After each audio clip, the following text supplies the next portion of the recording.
ఎల్లకాలం ఇదే ప్రభుత్వం ఉండదు. నేను మళ్ళీ చెప్తా ఉన్నాను, ప్రతి పోలీస్ ఆఫీసర్కి కూడా చెప్తా ఉన్నా, న్యాయాన్ని గౌరవించండి, ధర్మాన్ని కాపాడండి. అంతేగాని ఈ మాదిరిగా వన్ సైడెడ్గా ఇల్లీగల్గా తప్పు చేస్తున్నారని తెలిసి కూడా తప్పు చేసే కార్యక్రమం మీరు చేస్తే మాత్రం మేము చూస్తూ ఊరుకోము అని మాత్రం ఖచ్చితంగా చెప్తా ఉన్నాం. ప్రతి పోలీస్ ఆఫీసర్ మీద కూడా ప్రైవేట్ కంప్లైంట్స్ ఫైల్ చేస్తాం. ప్రతి పోలీస్ ఆఫీసర్ మీద ఎవరైతే తప్పులు చేస్తూ ఉన్నారో private complaints will be launched. ప్రతి బాధితుడు ప్రైవేట్ కంప్లైంట్ ఫైల్ చేస్తారు. వాళ్ళ తరపున అవసరమైతే లీగల్ ఎయిడ్ అఫీషియల్గా వైఎస్ఆర్సీపీ దగ్గరుండి ఇచ్చి కూడా సపోర్ట్ చేస్తుంది. అదొకటే కాదు, ఎల్లకాలం వీళ్ళ ప్రభుత్వం ఉండదు. గిమిలి అని అంటున్నారు, అధికారం కూడా తొందరగా కూడా పోవచ్చు, లేకపోయినా ఉండేది ఇక 4 ఏళ్ళే. దాని తర్వాత మళ్ళీ మా ప్రభుత్వం వస్తుంది. మీరు చేసిన ఇల్లీగల్ యాక్టివిటీస్ని దగ్గరుండి బయటికి తీస్తాం. ఏదో రిటైర్డ్ అయిపోయి వెళ్ళిపోతారు అనుకుంటున్నారేమో, రిటైర్డ్ అయిపోయినా పిలిపిస్తాం. లేకపోతే తిరుపతిలో ఆయన సుబ్బరాయుడు ఉన్నాడు, చంద్రబాబు నాయుడు తెలంగాణ నుంచి తెచ్చుకున్నాడు డెప్యుటేషన్ మీద. ఆయన ఏదో డెప్యుటేషన్కి మళ్ళీ తెలంగాణ వెళ్ళిపోతాను అనుకుంటున్నాడేమో, తెలంగాణ నుంచి మళ్ళీ పిలిపిస్తాం. 7 సముద్రాల అవతలున్నా కూడా పిలిపిస్తాం. ప్రతి పోలీస్ ఆఫీసర్కు చెప్తా ఉన్నాం, చూస్తూ ఊరుకోం. చట్టం దగ్గర దోషులుగా నిలబెడతాం. చేసినటివన్నీ బయటకు తీస్తాం. ఈ మాదిరిగా ఇల్లీగల్ డిటెన్షన్స్, కోర్ట్ ఆర్డర్లను అధిగమించి ఇల్లీగల్గా మీరు చేసే ఈ కార్యక్రమాలు ఏవి కూడా చూస్తూ ఊరుకోం. వాళ్ళొక్కరే కాదు రెడ్ బుక్ పెట్టుకునేది.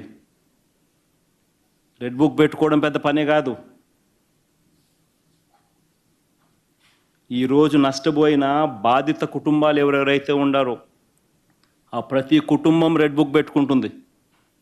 వాళ్ళకు జరిగిన ఘటన మీద, వారికి జరిగిన నష్టం మీద. వాళ్ళందరూ నా దగ్గరకు వచ్చి వాళ్ళ గ్రీవెన్స్ చెప్తారు. అప్పుడు నేను చూస్తూ ఊరుకోను. ఈ మాట నేను ప్రతి పోలీస్ సోదరుడికి చెప్తా ఉన్నా.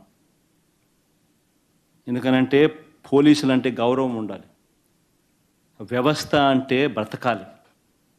ఈరోజు వాళ్ళు ఉండొచ్చు, రేపు పొద్దున మనం ఉండొచ్చు, కానీ వ్యవస్థ మీద గౌరవం ఉండాలి. వ్యవస్థ నీరు గారిపోకూడదు. మన టోపీ మీద ఉన్న సింహాలకు మనం గౌరవించాలి. ఈ మాదిరిగా రాజకీయ నాయకులు చెప్తా ఉన్నారు కదా అని చెప్పి తప్పు చేస్తున్నామని తెలిసి ఇదే మాదిరిగా చేయడం మొదలు పెడితే మాత్రం ఆ ప్రతి బాధితుడు ఉసురు తగులుతుంది. ఆ ఉసురు మంచిది కాదు. ప్రతి పోలీసు సోదరుడికి చెప్తా ఉన్నా. మరీ ముఖ్యంగా తప్పులు చేయడానికి ఒత్తిడి తీసుకొస్తా ఉన్న ప్రతి పోలీసు సోదరుడికి ఇంకా ఎక్కువగా కూడా చెప్తా ఉన్నా, దయచేసి ఇటువంటి తప్పులు చేయొద్దండి అని.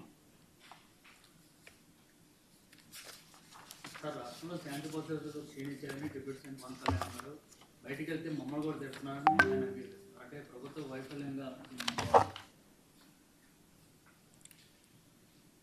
సాక్షాత్తు డిప్యూటీ సీఎం అనే వ్యక్తి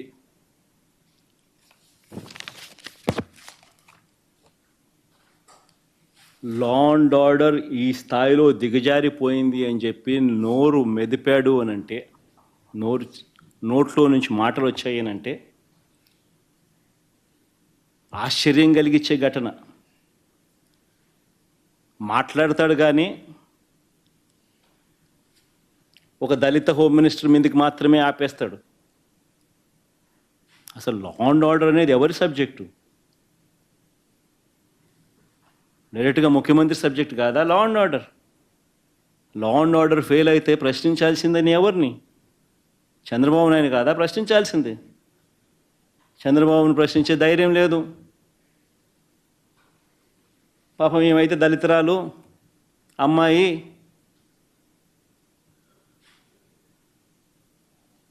తక్కువగా ఉంది అని చెప్పి ఆమెను ఏమన్నా కానీ పడుతుందిలే అని చెప్పి అనడం. ఎక్కడండి న్యాయం? నీ సొంత నియోజకవర్గంలో, పిఠాపురం సొంత నియోజకవర్గంలో తెలుగుదేశం పార్టీ నాయకుడు, కౌన్సిలర్ మొగుడు, కౌన్సిలర్ భర్త ఒక దళిత మహిళను తీసుకొని వెళ్ళి ఆటోలో డంప్ యార్డ్లో అత్యాచారం చేస్తే నువ్వు డిప్యూటీ సీఎంగా ఉండి ఏం చేసినావు? నీ సొంత నియోజకవర్గంలో జరిగిన ఘటన.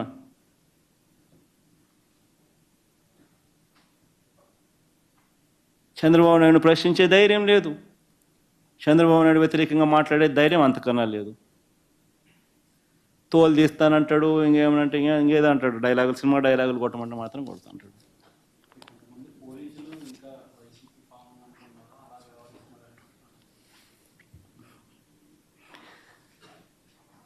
పోలీసులు వ్యవహరిస్తూ ఉన్న తీరును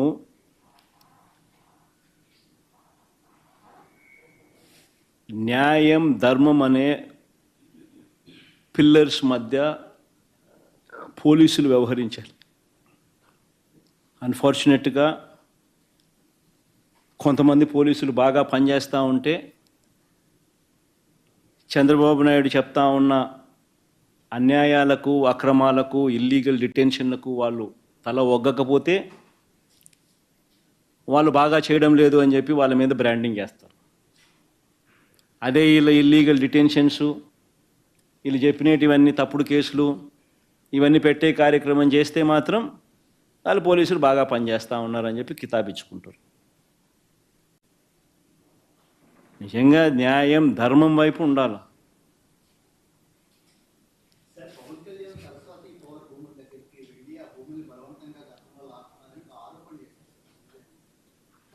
పెట్రోల్ బాంబులు వేసి మరీ లాక్కున్నారు.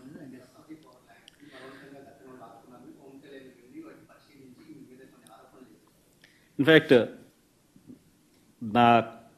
నా ఈ ప్రెస్ కాన్ఫరెన్స్లో ఇంకా కాసేపు ఉండింటే సరస్వతి దాని గురించి కూడా చెప్పిండు. ఎందుకంటే ఆయన డిప్యూటీ సీఎంగా ఆయన ఏదో మాట్లాడాడు కదా, అక్కడికి పోయి అదే పనిగా అక్కడికి పోయి ఏదో మాట్లాడే కార్యక్రమం చేశాడు కదా అని చెప్పి కాన్వర్జేషన్లోకి వచ్చిండు. బట్ అంత లోపలనే కొంచెం సీన్ అక్కడి నుంచి క్వశ్చన్ అడగడం మొదలుపెట్టాడు కాబట్టి టాపిక్ సరే ఆల్మోస్ట్ అయిపోయింది ఎలాగో చెప్పాల్సినవన్నీ కూడా. బట్ ఈ విషయం అయితే మాత్రం ఒకసారి పవన్ కళ్యాణ్ అనే వ్యక్తి, డిప్యూటీ సీఎంగా అనే వ్యక్తి November 5వ తారీఖున అక్కడికి వెళ్ళాడు.